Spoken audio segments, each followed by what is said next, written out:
Thank you, Ranjit. But I want to elaborate something very historical thing which can be shared among us. Sometimes this may be new to our people even. This is, if I say, in Sri Lanka, the period where we have entered the Rasa Shastra, what is our classical, the most renowned classical book in Rasa Shastra is Prayoga Ratnavali.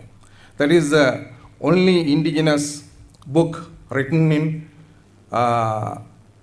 Sinhalese language, which is mostly on rasa preparations. But that belongs to 13th century. 13th century. Before that, there is no text is recorded which is written on the subject. But I am going to give a clue, historical fact, that the Rasa Shastra was a subject in our country. In the history, Sri Lanka was a kind of a center where they had taught the related subjects in their institutions. Now, let me connect this story with the 8th century. Now, 8th century is one of the very critical period in history where the esoteric Buddhism is introduced to Sri Lanka.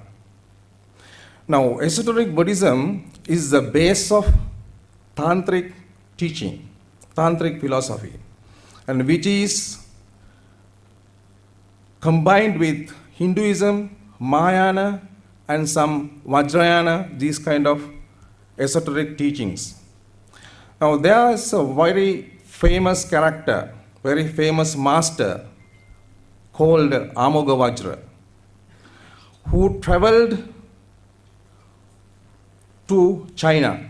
And there are some records. He's a native in Sinhala Deepa who studied in Abhayagiri Monastery. Abhayagiri Monastery was the center where they taught the subjects like medicine, because that is a Mahayana center.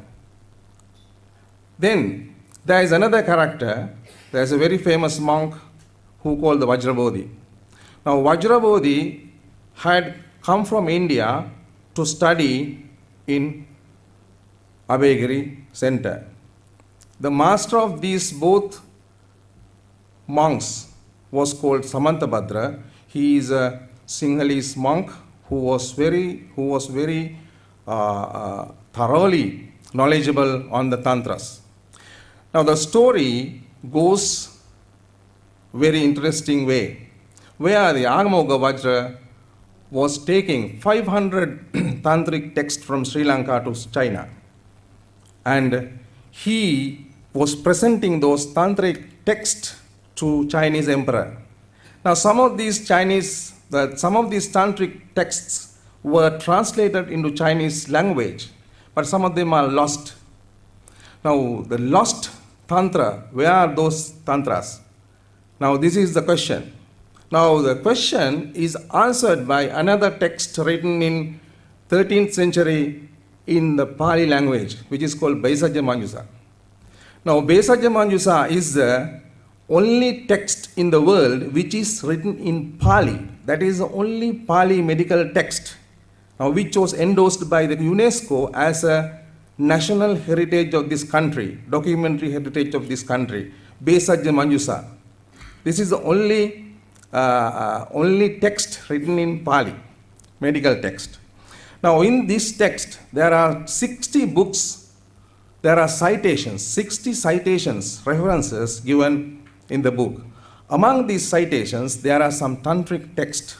Now, namely, some are Narayana Tantra, Mulagama, these kind of tantras. Now, we believe these are some of these lost tantric texts. Now, how these tantric texts are connected to the Rasa Shastra? Now, in our research, cultural and the anthropological research, we have found that most of these texts contain Rasa Shastra as well as the Nadi Shastra, because only after 8th century these two subjects are introduced to Sri Lankan indigenous medicine. Now with that, just I wanted to make a kind of academic elaboration in your mind to go ahead with that.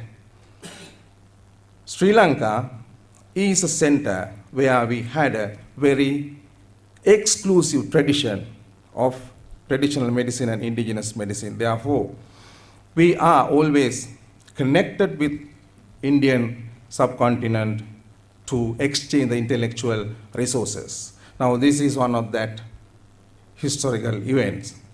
We exchange our intellectual resources.